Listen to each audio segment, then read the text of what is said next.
Hey guys, and welcome to Frantic Day Out for another year, 2019. This is going to be a video for the volunteers and the athletes alike to get a better idea of the standards, and you can ask any questions below these videos either on YouTube or on the Facebook page as well, and we'll answer them for you. So first things first, most important rule is be nice to the volunteers and judges across the weekend. They're there to help you, and if the communication lines are open, they'll be able to tell you why you're getting a no rep.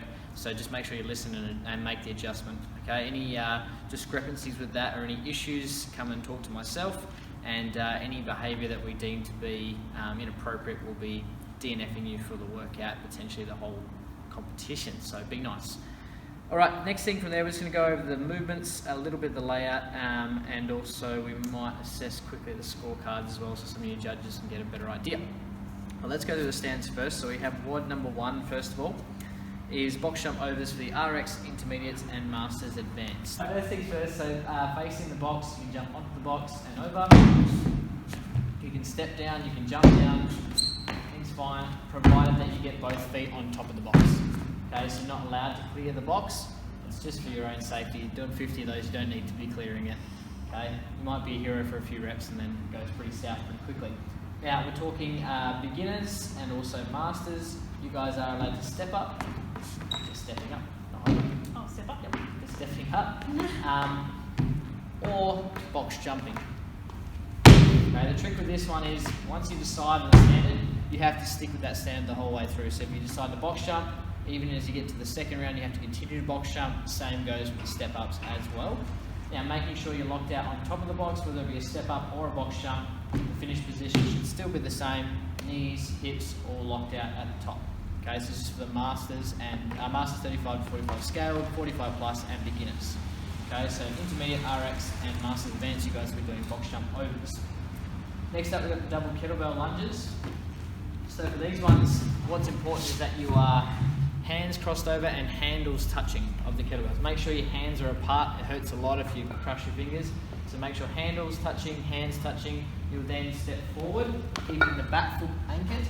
Step back, feet back together, okay, or back in line. Cool, so what you're not allowed to do is move the back foot and then step back. Okay, the back foot, once you step forward, the back foot has to stay anchored for the rep to count. Okay, you can do a double step on your lunge, that's fine, okay, to help you get back up. Cool, cool.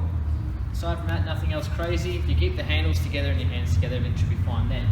Now for the masters and beginners, here you guys will have the single kettlebell touching on the chest. You have to grab by the handles, okay, so by the horns of the kettlebell, touching your chest the whole time. Okay? From those, wrap your hands around there, clip. That's it. So this will be the grip position, and then the same rules apply for your lunges, making sure back foot stays anchored and you're stepping back in 1 or 2 motions. Cool. Alright, next up, toes to bar is pretty straightforward. You've all seen it before. Make sure your feet break the line of the bar, so the only one there is if you somehow kept your feet, there we go, in front of the bar. So just try to make sure your heels break the line of the bar as you do the toe bar. Okay?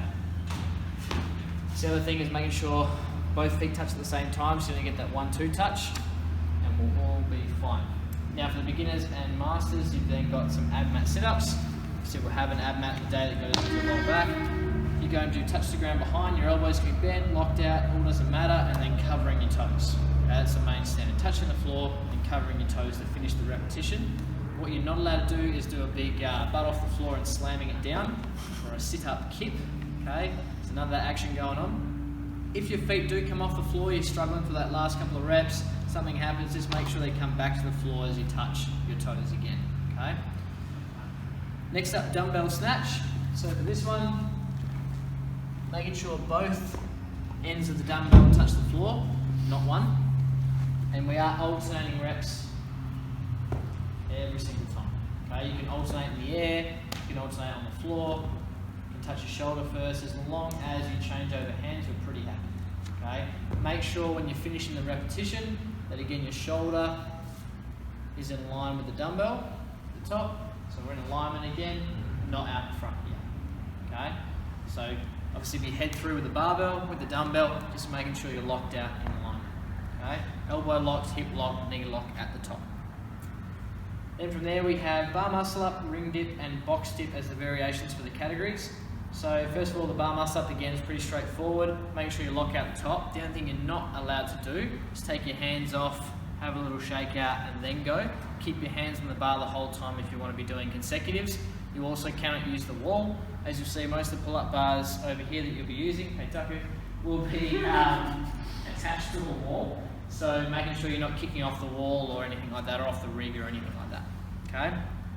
Alright, so in order for a ring dip to count, you must be locked out the top first of all, and then lowering to where your elbow is below your, shoulder is below your elbow, or biceps are touching the rings, okay? So just like a squat, the shoulder breaks parallel with the elbow.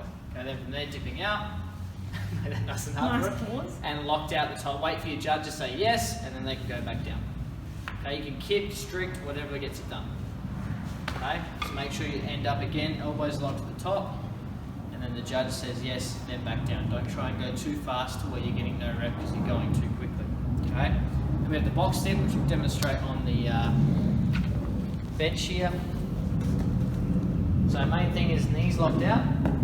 Okay, elbows again, shoulders break the line at the elbow, shoulders below parallel, and then locking out at the top. Now what you're not allowed to do is drive your hip up and down to help assist with the movement. Okay, again, no kicks allowed. Okay, so making sure you keep the hip bent, if that helps, and it's all the upper body doing the driving and the movement. Cool? Alright, so scoring is pretty straightforward for this one. How many reps you get within the 12 or 10 minute cap is going to be your total score. Okay, if you get to the final movement being the bar muscle ups, ring dips or the box dips, you'll then do it in reverse order. The only one that's a little bit different there is the beginners. Once they've completed their box dips, they will then go back to the dumbbell snatches and then back through from there. Dumbbell snatches, yeah. Cool, cool. Alright, WOD number 2. Let's head back over here.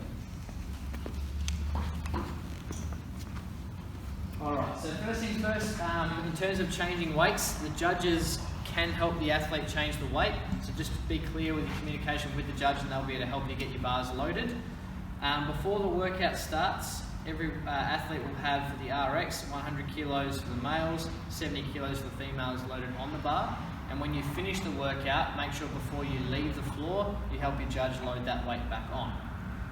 The intermediates will be fine, they'll already have their weights loaded on. Beginners, make sure before you leave, you load your bar back to 50/35 kilos, okay, which is the weight of your first squat cleans. Cool.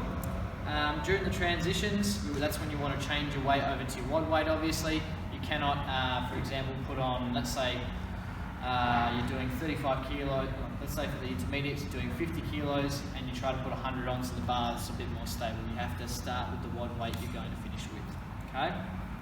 Now, for the RX males and females, it will be a full squat clean, which means that we're looking to take the bar from the floor, no hangs allowed, one smooth movement, passing through a squat. Okay, and it's not allowed to be like a deep power clean. Okay, making sure, make sure the hip crease is clearly below the knee. Okay. From there, for the intermediates, you guys are allowed to first power clean and then front squat. Cool. There's no requirement to do so. You can still squat clean, that's absolutely fine. The rest. Pretty much exactly what Chloe demoed there for your beginners and masters athletes as well. You guys are allowed to touch and go those max reps, the 50/30. Okay, so make sure that you can either do singles or you can do them in tap and go reps. Cool. From there, the bar push-ups. So the main thing we're really looking for here, guys, is that the shoulders and hips rise and fall together. Okay, we touch, rise and fall together. What we don't want to see is as you touch, hips then drop and chest rises, or as you go down, hip rises and chest drops. Good. A little bit harder anyway, but whatever. Okay, so making sure the alignment stays where it starts. Obviously, if there's any excessive snakies, even when you begin the rep, if you overarch to begin, we'll pull you up on that as the head judges walk around. So just trying to maintain your angle as you go down through. Okay. For beginners and masters, you guys will do hand release push-ups. So as you lower down, chest to floor, releasing the hands and then pushing back up. Main rule here is that your feet must remain on the floor. So come around here, Dee. What I want to make sure is that you're not lifting your toes and then slamming them down, trying to use that to assist you in the repetitions. You can push up on your knees, that's absolutely fine. Just make sure you finish back in alignment, up on your toes, knees off the floor. Okay? If you do happen to get a couple of snakies, look, you're beginners, I'm not going to judge you for that. Just make sure again you try to align your position to finish. Okay? Don't continue banging it out with that drop kick position. Okay? And obviously making sure your hands come off the floor clearly and then back on the floor as you push back up. For the lateral burpees, so for RX and intermediates, you guys will be a 2-foot jump, okay, chest on the floor, jumping over with 2 feet at the same time. Okay? We don't want to see you skipping, a little Irish jig for any of the Irish competitors out there. Okay, making sure it's a clear 2-foot jump and making sure your chest is on the floor too. None of these cheeky lifting your head up so much that you actually peel your chest off the floor. That's belly to floor, that's not your chest. Okay? For our beginners, you guys will do a regular burpee down, and then all you have to do is get over the bar anyway. Like if you're confident with it, you can jump it. If you just want to step over, you can step over. You can change between the two. It's absolutely fine as long as you get from one end to the other. You're happy. Same with the masters there as well. Okay, remember, the masters will be the beginner standard. Unless you're advanced, just check the infographic and it'll tell you exactly what standard we're requiring of you. Now, for the power clean movement. In particular, this will be important for the intermediates and beginners as you guys are cycling through these repetitions. The too fast to care is really what we're looking for here, where the elbows don't quite come through, maybe the lockout doesn't quite happen. Okay, excellent job. It's like she's been practicing it. So make sure that when you finish, your elbows are clearly in front, knees clearly lock out before you continue. You don't have to pause the time necessarily, but make sure it's clear elbows, clear knee lock before you lower the weight rest. RX, hopefully the weight's heavy enough for you that shouldn't be an issue. But again, just making sure of that. One more thing as well is if you do happen to hit like a PB squat clean or something like that, make sure you're not slamming the bar before you've locked out the repetition. Okay, make sure you've actually stood up all the way and then give the crowd what they want, a nice big bar slam. Cool? Alright, I think that's it for that event. Anything else to add? Good. Alright, WOD number 3. So just a quick one on that. The air bike can be reset by the judge. Just make sure again you're communicating with them for them to do it. If that's what you require of them, if you'd rather do it yourself, that's cool. Big thing with the air bike is sometimes people are all trying to press buttons. The athlete tries to press it after the judge has done it or whatever, and they start pedaling and nothing's happening on the screen. So make sure your timer is ticking over 1 second, 2 seconds before you start going nuts on it. Okay. For the shoulder to overhead, so you can push press, strict press, push jerk, all those things work. Just again, making sure if you're moving quickly, you are locking the knees out, too fast to care there, right? So making sure the knees, hips, locked out, and the bar again is in alignment, right? So the head is through, shoulders and ears are in alignment there, and wrist, good. So, especially for some of our masters, if you have any lockout issues, old elbows don't quite lock out and things like that, make sure you show your judge beforehand your ideal lockout. By all means though, if you can straighten your elbow here, you should be able to straighten it overhead. So just communicate with your judge beforehand as needed. Okay. From there, we've got chest to bar pull-ups. Again, pretty straightforward standard for this one, making sure your chest does in fact make contact with the bar. We have had in past competitions, someone go like, oh, it's pretty close though, like, yeah, that's excellent, but it has to actually touch, okay? So making sure of that. Pull-ups in particular, we're pulling up people doing butterflies and not quite getting the chin over. Maybe in training you thought you've been killing it, but really you've been more around here. The chin must be above the line of the bar. If I was standing front on in front of the bar, should have no problem being able to see you get your chin over. Okay? There's no requirement to butterfly, by the way. Butterfly pull-ups, whatever you want to do, is all going to be fine, kipping, etc. For our ring ropes, so if we head over here, so again for our beginners or masters. So there will be a line on the day, and with that line you have to make sure some part of your foot is touching that line. Okay?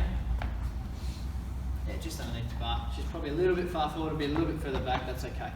From here we're going to look for is your hips stay locked out and open, and then you're going to touch the rings on the chest.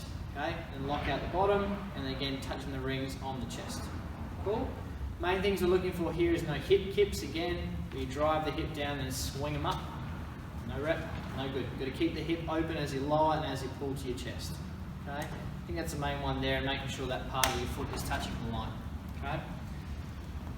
Alright, if you finish Okay, so if you finish the workout, that is your chance to rest, right? Until the 5-minute time cap comes about, and then you will start the next workout. If you don't quite finish, you'll head back to the bike and then you'll start part 2 as a fresh workout all over again. So obviously the ideal situation is you get it done before the time cap, get a little bit of rest, and then you kick off part 2. They're both individually scored events. It's important that you pace right, think about how you're going to break it down, and take advantage of your strengths and weaknesses in there. Okay? That's about it for that one. Alright guys, and for the final, nothing too crazy here in terms of the standards. What we are looking for is for the farmer's carry, making sure that you cross the line. Easiest part for that part is just listening to your judge. They will tell you when to put it down and when you've actually crossed the line. The whole handle must cross the line, okay? With the kettlebells, just making sure that some part of your body crosses. So let's say this is my line here. I'm going to make sure my feet cross the line before I turn around and come back. With the farmer's carry handles, you're not permitted to turn around. You must put it down, reset, and stand up again with it. Now, for the handstand push-ups. Okay, so a couple of things we're looking for here is making sure your butt does not stay on the wall all the time.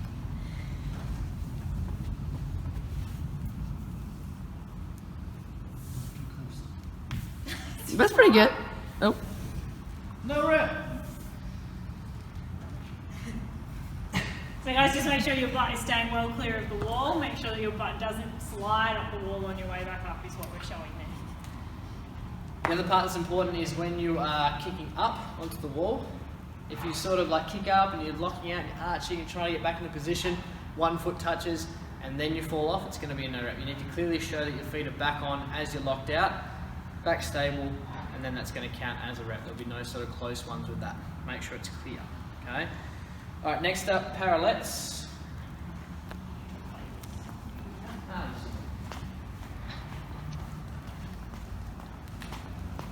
So parallettes are going to be very simple. Again, you can adjust the width of the parallettes, we're fine with that, within reason, as long as you're not trying to go like dramatically out. From there, really it's just making sure that you end up back on the wall in alignment. Okay, so good example of good rep versus a bad rep.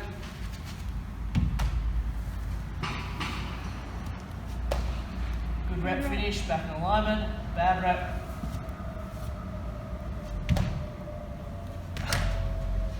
Close, but no good.